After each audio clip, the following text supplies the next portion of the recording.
Hello and welcome to Retirementals. I'm Abraham Okusoya, and it's great to have you all here on the show today. I'm really excited about my guest today. She's the managing director and founder of Balanced Wealth Planning, which is a financial planning business based in Nottingham. I'm talking about none other than Rebecca Aldridge. Rebecca, welcome to Retirementals. Hey, great to be here. I'm really looking forward to our conversation today. I have observed the rise of your firm from afar, and I'm really excited at the opportunity to learn a lot more about what you're up to and what you're building. Well, I'm excited to share some of the story with you. So tell us a little bit about Balance and where you are today. Tell us about the people, the clients. Give us some metrics to understand what the business looks like today. Sure. So first thing is we're a little and a new company, I think, relative to so many others. So we started out right at the beginning of 2015. So that makes us just over 6 years old. Not very old in the grand scheme of things.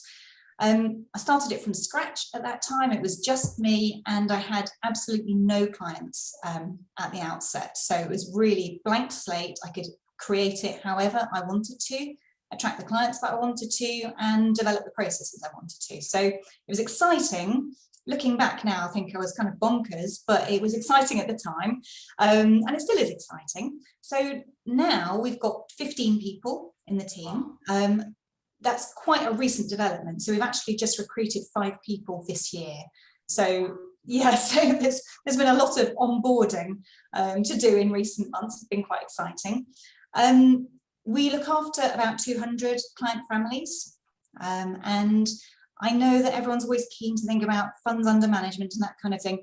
I tend to shy away from measuring that kind of thing because that's not really fundamental to how we operate. But to give context, we probably have on platforms managed under our influence about 120 million. But the overall influence under our funds under our influence is greater than that. So maybe 150 million, something of that order. So we're doing pretty well, in our 6th year, growing organically, nicely, very happy with where we are. That's an incredible achievement. Starting from ground zero, 6 years ago. Congratulations, you've done really well. Thank you. It hasn't always been easy, but no, absolutely. As somebody who started a few businesses, I know. I should know. So tell us a little bit about the journey that led to you wanting to start your own firm. What did you get up to before Balance? Well, I think if I start right at the beginning, it would be useful to tell that story, because when I left school, by the way, I didn't go to uni. I don't have a stack of degrees like many other people do that work in this profession. So I left school after A-levels and I trained as a pension specialist at James Hay. I lived in Salisbury at the time, and they were one of the most significant employers, take on loads of people, and I had a really great time there. I decided to relocate to Nottingham, and I worked for what's now Talbot and Mule. So you can see my early career, very much pension specialism. So I haven't come through the kind of admin paraplanner advisor route that so many other people do. I then from there worked for a regional accountancy practice. They wanted to create a pensions division, create their own SIP and SAS. So I started working for them, and I ended up staying there 15 years, and it went far beyond that original brief.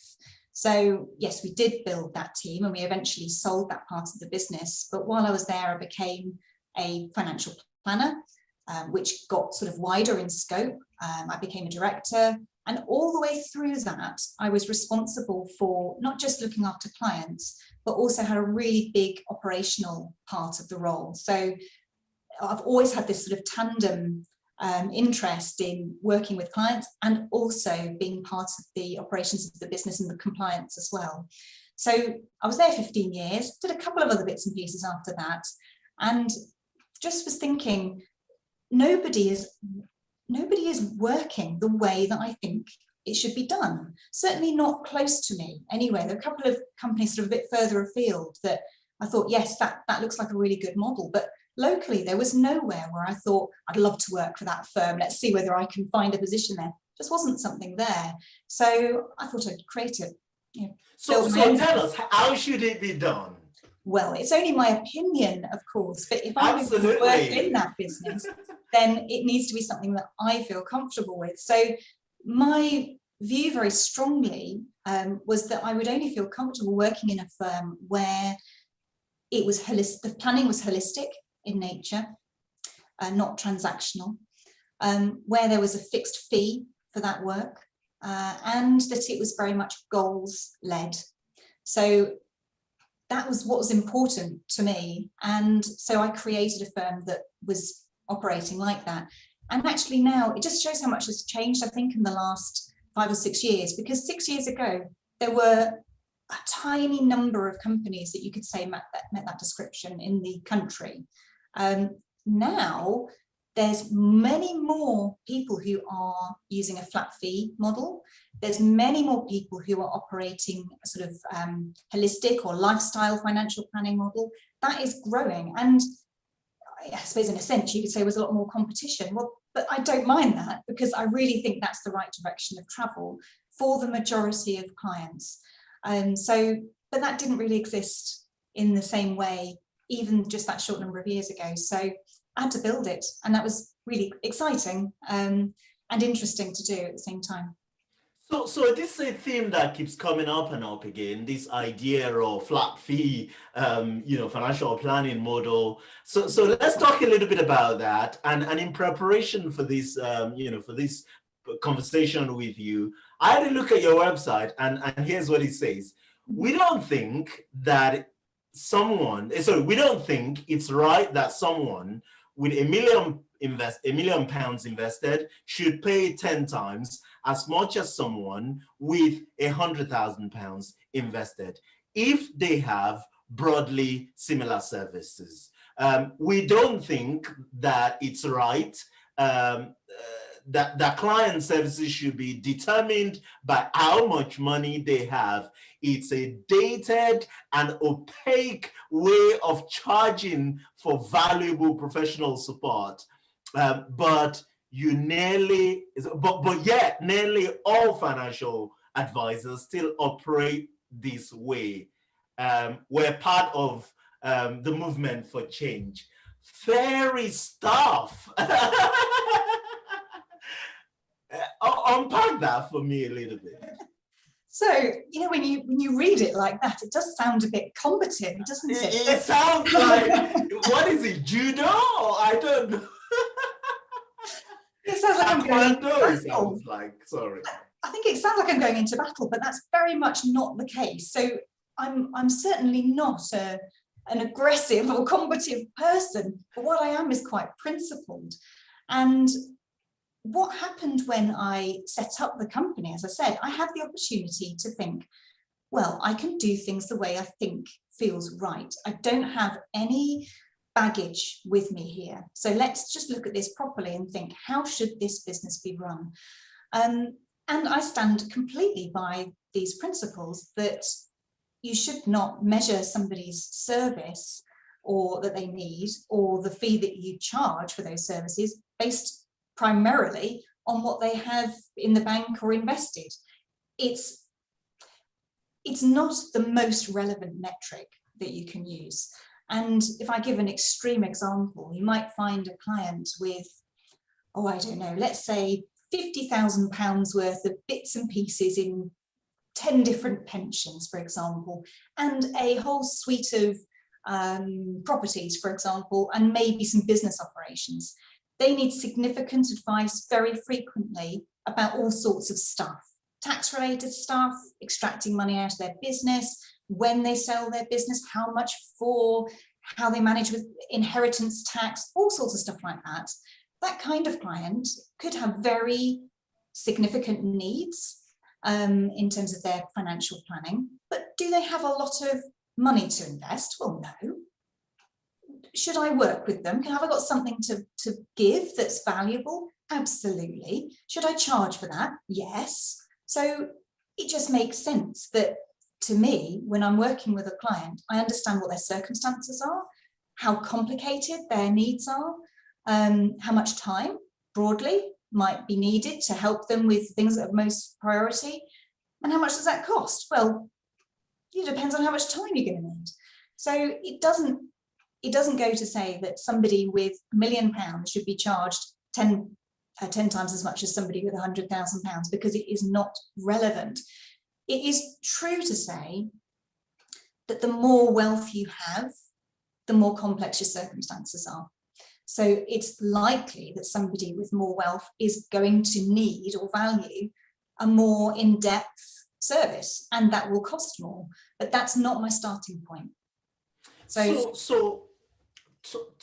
talk me through how you would approach deciding what the initial fee and the ongoing fee is. How do you come to that measure? Because, as much as we, myself included, criticize and understand the shortcomings of the AUM model, the thing it's got going for it, other than its sort of latency, but the thing it's got going for it is the simplicity. You got $1 million, I charge you 1%.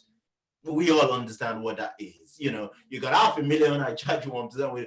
So someone walks in. How do you decide what the initial fee is, and what is it, right? Typically, and how do you set the ongoing fees? So I think there's almost two questions in that, and the first is, how do I do it, and the second is, how could it be done elsewhere as well? So I think I'll just address the second one first, if that's okay, because it gives context. That I described earlier that what we do is holistic in nature. So I only work with people looking at the entirety of their lives and their financial situations. So that's the context of what I do. What some financial planners do is just focus on the investment. That's not my bag, but I get it if that's what they want to do. For those people, if they want to charge AUM charges, a percentage, well, fine. That might suit that model better. So I'm not criticizing people whose focus is purely on investment or something that's very narrow like that, but it doesn't work for our model, which is wider in scope. So how do we go about doing it? Well, I'll tell you what we do now, and it might be interesting for me to explain what we started out doing, because Please. It's different. So what we do now is we have a very simplistic model. There's a flat cost based on how much time we think somebody's going to need. And we can broadly categorize clients that come through the door as needing fairly standard, sort of fairly simplistic planning from our perspective, something in the middle, or something really complicated, right? So low, medium, high. And we have a flat fee depending on what sort of bucket we put them in. So there's really only likely to be 3 outcomes, but then, sometimes there's reason to go in between or go a little bit higher or lower. But we have these 3 starting points. So actually that's very straightforward. And the judgment that we're making is how complicated are somebody's circumstances. So if people have multiple businesses, they're more likely to be more complicated.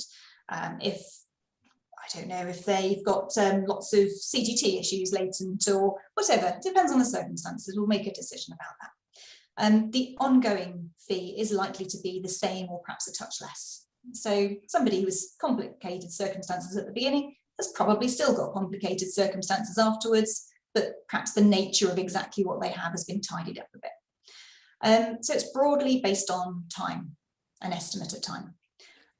So I said I would explain what we used to do, because that was more complicated.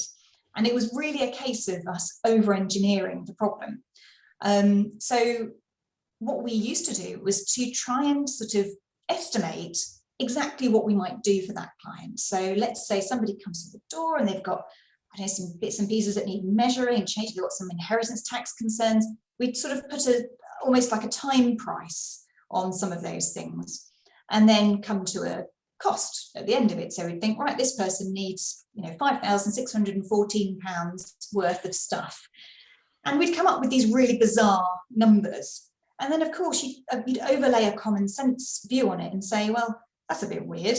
Let's round it up, or let's round it down, or actually that feels a little bit different to what I charge somebody else for something that actually feels the same. So we ended up sort of just recognizing that we were making it much more complicated than we needed to. It made it more difficult.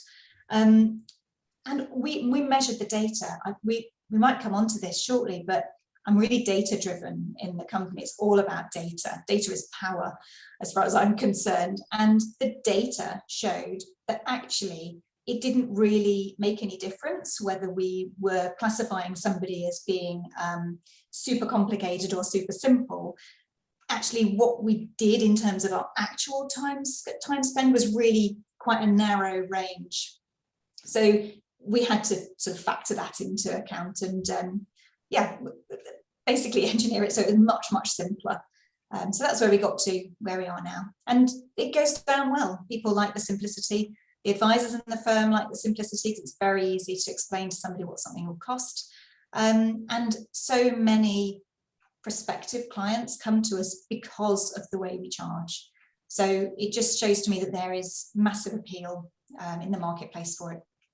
Interesting stuff. So you know what I'm going to ask next. So I'm going to ask you what the actual amount were actually for those three tiers, and how do you manage transitions between them? So do you find that someone might start out as simple and they move to moderate or complexity? How do you manage the transition and the conversation? And the other segue or part of this conversation is, how do you collect the fees? Do you collect by direct debit into their bank account, or is it charged to the platform?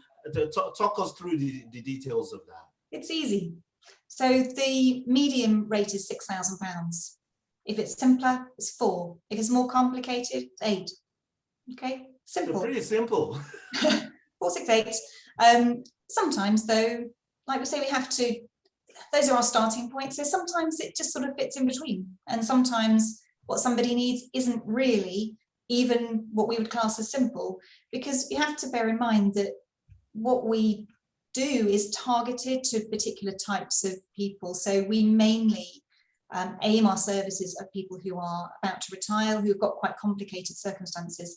So simple, in my classification, might be somebody else's real headache, but for us, that's kind of bread and butter stuff. So, it's really important to have that context, because you could easily compare that against somebody else and think, oh, that's a little bit low, or even that's a little bit high.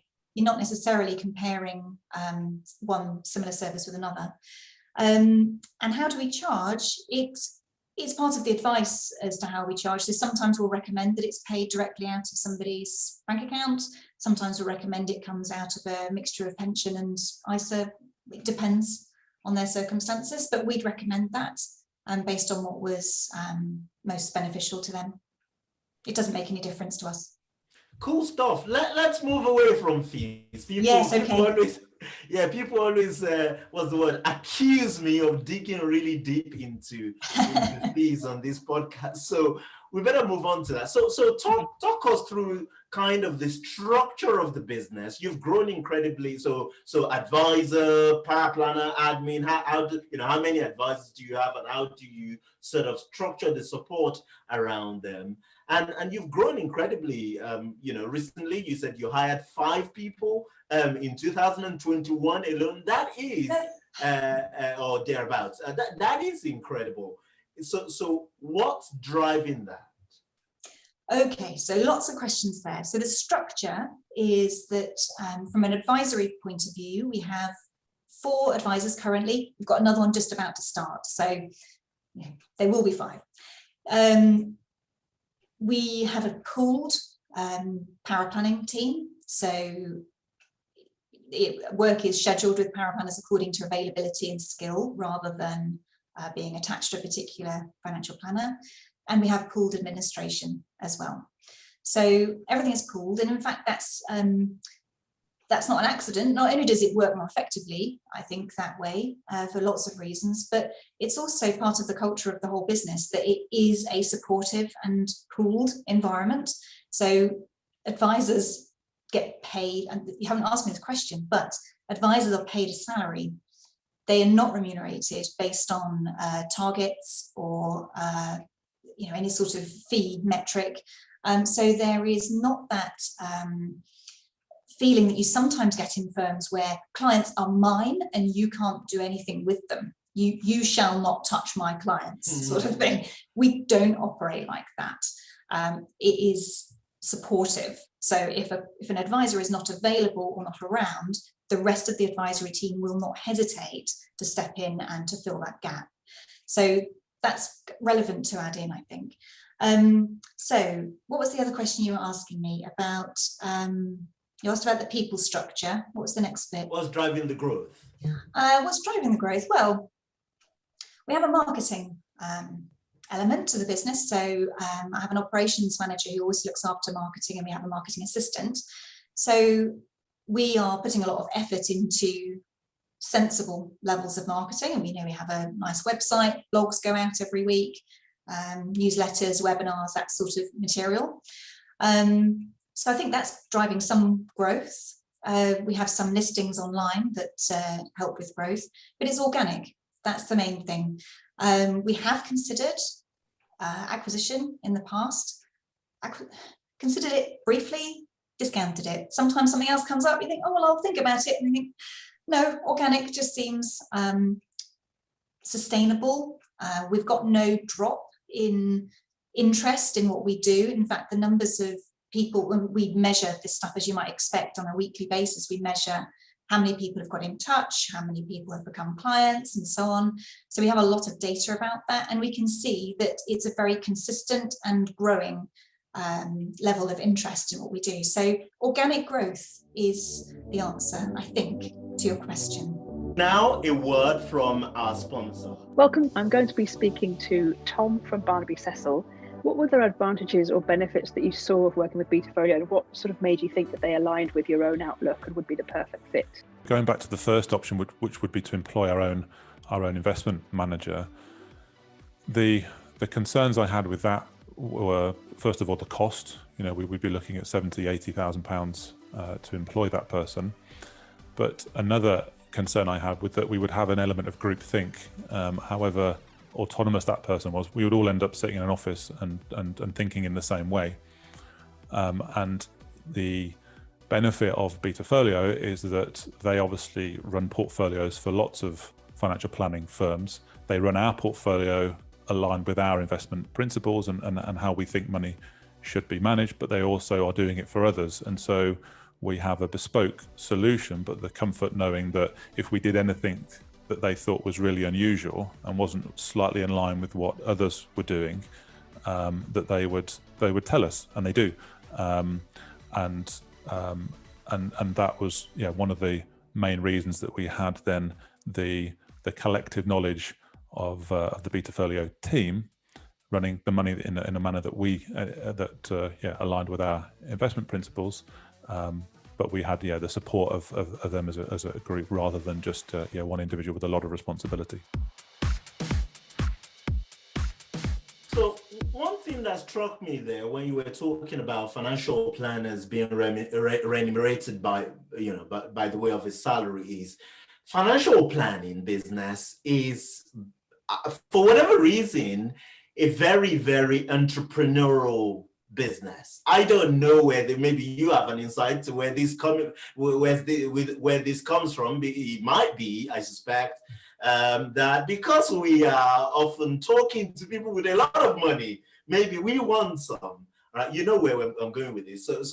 But financial plan. So I'm trying to reconcile this in my mind. How someone gets paid a salary, for what is essentially very, very entrepreneurial type business, and I'm going to assume that you own the company 100% or not. You tell me. How do you think about these things in terms of what you're building to. So as an advisor, I come in, I do my job, I get paid a salary, but there is value being created in the company and in the business that I don't participate from, and this sort of dovetails into, advisors, they're moving on from businesses and setting up their own, because frankly, although it's hard, it's not impossible to do. How do you reconcile this in your mind and within the team as you grow the business? That's a really good question. And I think we have to, again, look at context here, that in most professional practices, whether it's financial planning, accountancy, legal advice, there's always that same conflict. And it's not uncommon in those professions either for perhaps a partner of a firm to decide to go and set up on their own.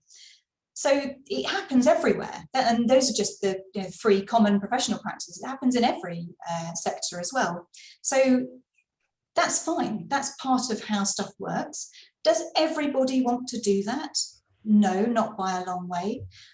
Lots of people want security in the way that they work and don't want the hassle or the strain or the stress of it.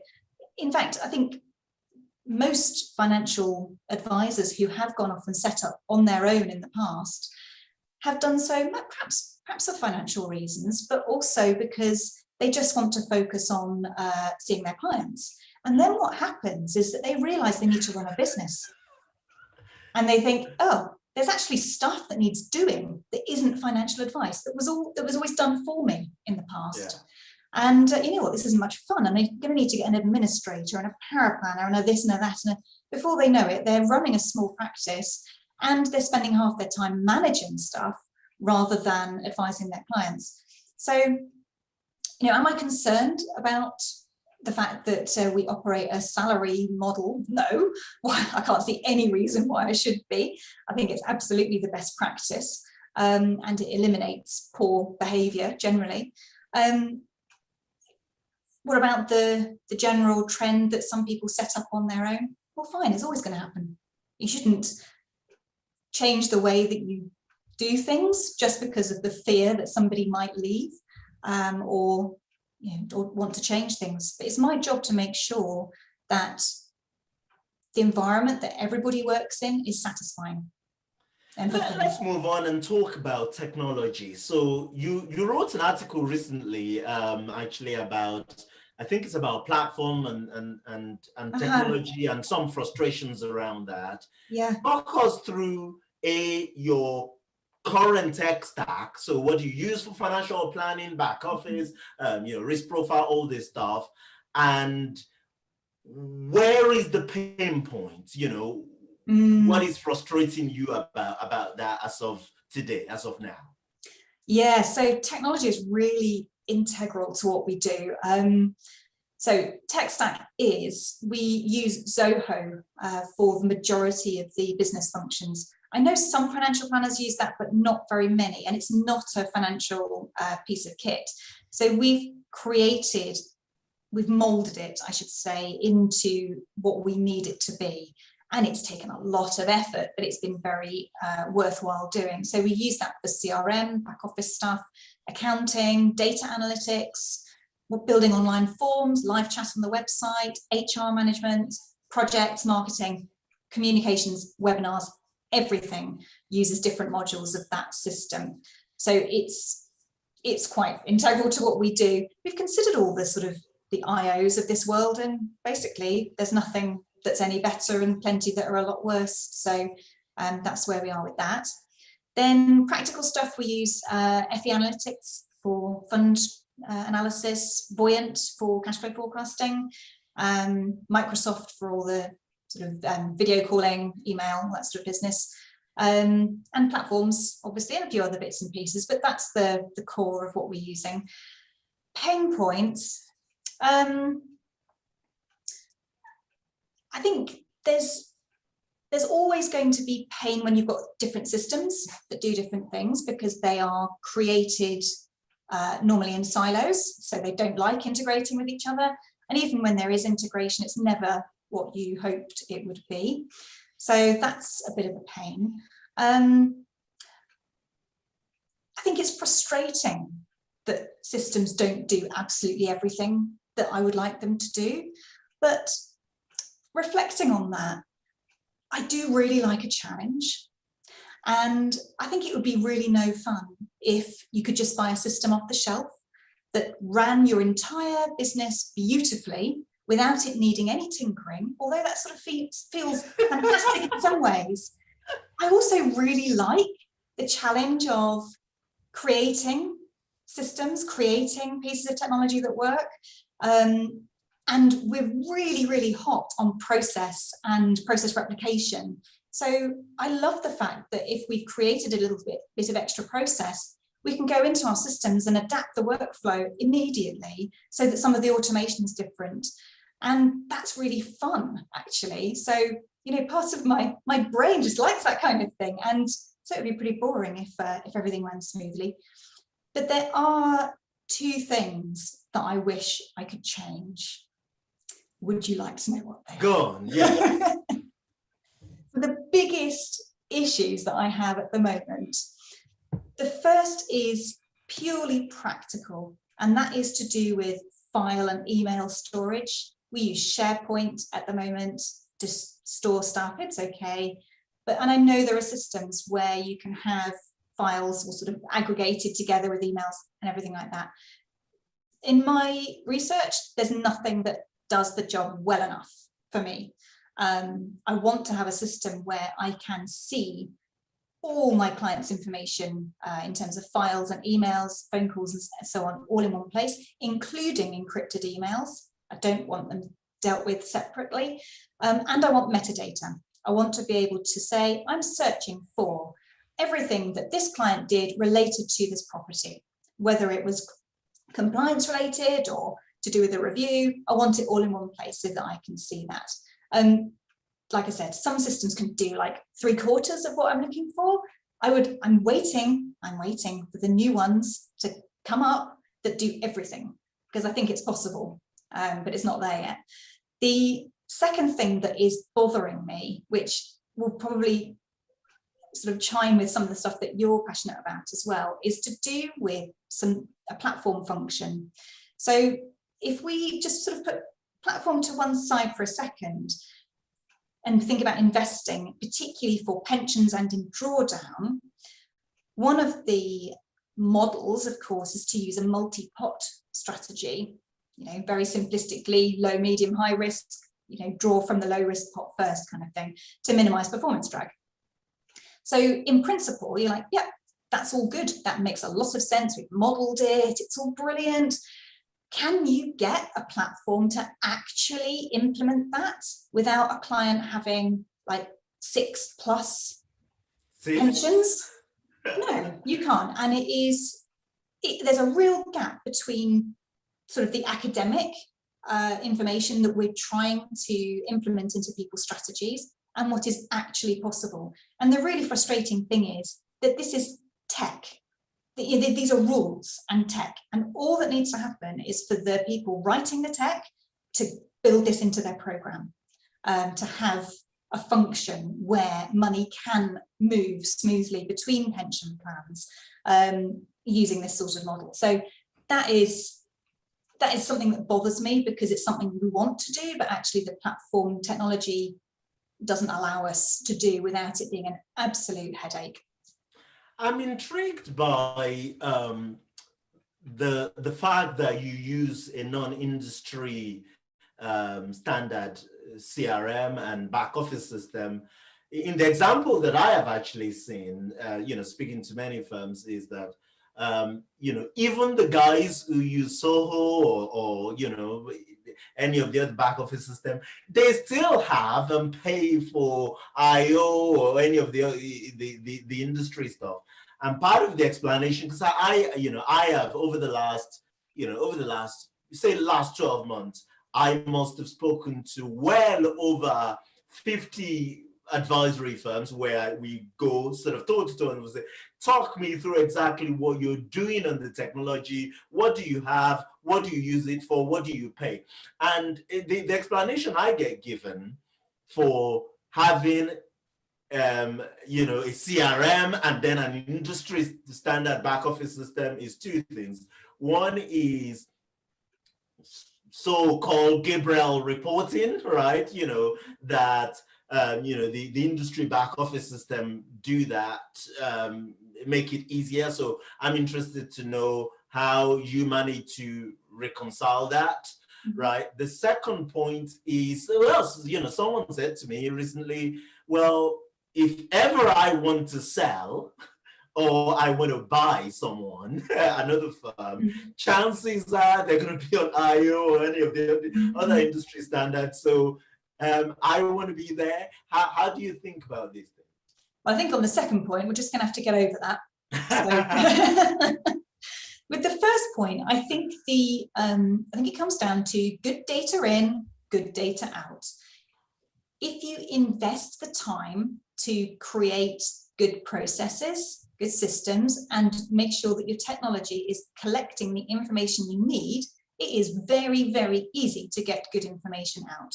It takes us about an hour to pull out all the data for the Gabriel reporting. It's not difficult. I don't have to amend anything. I just pull out the data and there it is, and I just need to check it. So it's simple. If you've got the right information in, you can pull it out.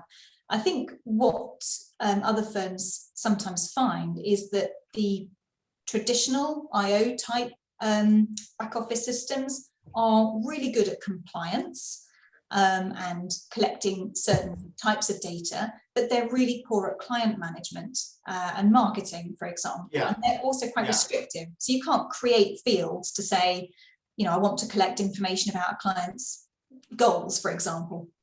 You're restricted in what you can do. So people end up setting up either spreadsheets or a second CRM system to try and collect that. So we just don't do that. We've done everything through the separate system, and we've built it. I said molded earlier, didn't I? And that's true. Off the shelf, they don't look at all helpful, but they're the Zoho system particularly is so flexible. We can create whatever fields we want in whatever order. We can create different workflows, pull information in, out, do whatever we want to. It's really flexible, but can you do that from the day one? Absolutely not. It's taken a massive amount of investment of time and people with the right brains and interest in this kind of thing to actually have systems that work reasonably well. That investment's been done on our side, so that's fine. Going forward, it's very easy to tinker with and adapt. But it would be a mistake to think, or you could just use that system and off you go. You've got a perfect setup, because it doesn't work like that. It needs to be molded to what you need. Incredible stuff. So let's, I want to start to wrap things up. Before I do though, give us an insight into your investment process. What do you do? What do you keep in-house? What do you outsource? What does that look like today? So we are primarily a passive investment company, as you might expect from all the other things that I've said. Tend to go hand in hand, don't they? So pretty much everybody has a passive investment portfolio, with the exception of those that need ethical overlay. We tend to use pre-packaged model portfolios from investment management companies or platforms. So that's the way that we usually do things. That might change in the future. We may bring model portfolio management in-house a little bit more, but that'll be a minor adjustment really from the client's perspective. They won't particularly see any difference. So yeah, it's all sort of sensible, quite vanilla investment interests really. I don't see any benefit in trying to make a more sexy spin on what is quite a routine function, if that makes sense. The markets are doing their job, just need to collect some of that value, thank you, and give that to our clients. Incredible stuff. So let's start to wrap this up. Talk to us a little bit about your sort of big what is it? Big hair. What is it they say? Oh, the BHAG, the big hairy audacious goal. Yeah. Your audacious. What are you really building to? So fast forward, 2030. What does the firm look like, and what is your role, Rebecca, in the business? So I don't think it's particularly audacious or hairy, my goal, and perhaps not even that big, but the vision is to grow the firm carefully and organically. And throughout all of that, the aim is to create influence. So I think that's probably the best focus that we have. So we can think about influence in terms of influencing our clients' lives. That's pretty obvious.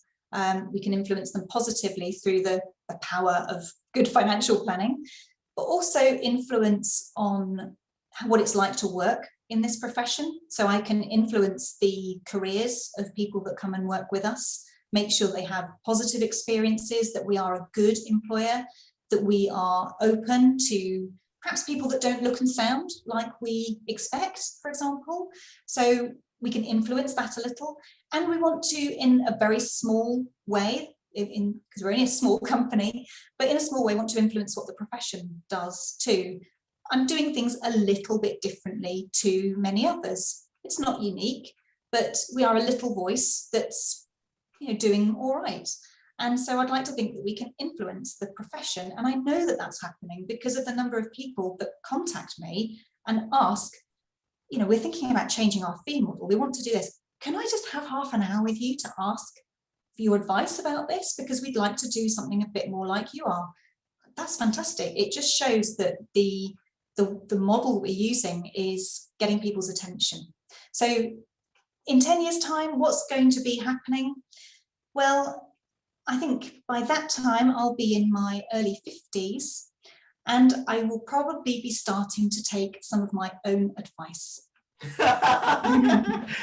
which brings me very nice. I mean, you look very much like you're in your 20s to me.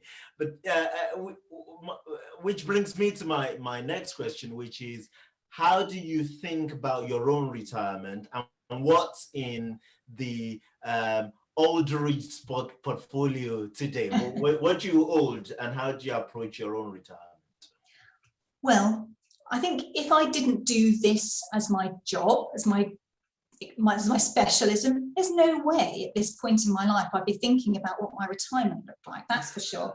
But I think because the vast majority of my week is taken by listening to people talk about their lives and encouraging them to make more of their lives, then I apply that all the time to what I do already. So I'm very much of the view that I should make each day count, make the most of every day. And I'm chock-a-block filling my diary with things that I love doing. Not quite so much over the last year and a bit, but usually I am sort of living life for today. That's my ethos. And so when you're used to looking at somebody's life on like a voyant timeline, and you see visually how much time is taken on work, how much time is taken then on the other end of perhaps the poorly years, you see how small that little slice of time is where somebody has stopped working and is still physically active and interested and energized enough to do stuff that they want to do. I see that every day. So when it comes to my time, I want to, and I must, for my own well-being and to live everything that I've advised other people, I must stretch that chapter as much as I can to make the most of it, so far as finances allow. So that is my aim, is that when finances allow, I'll take my own advice and enjoy that stretch of time for as long as I possibly can. But I'm not holding back today either. Good stuff. So, and you asked what's in my pot. Well, I follow my own advice. I've got a pension portfolio with relatively high risk, low cost passive trackers. Same with ISA money, you know? 100% equity, 80%, 50, what does it look like? Oh, I think it is 70. 70. Good stuff. Good number. Look, Rebecca, I have been inspired by our conversation. I am really, really delighted to see and to hear the progress and the success that you are having. I will keep watching, and I wish you the very, very best of success. Evan knows our industry needs people like you who do things differently, who dare to question and challenge this status quo. So thank you very much for your time, and good luck. It's been a real pleasure. Yeah, really, really nice to talk to you about it all.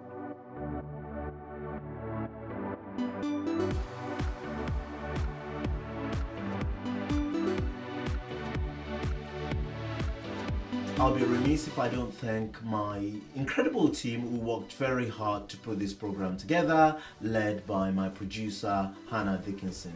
Thank you very much, guys. I'd like to thank our sponsors, Timeline app, the retirement planning software, and Batefolio, the high-tech, low-cost flat fee model portfolio manager.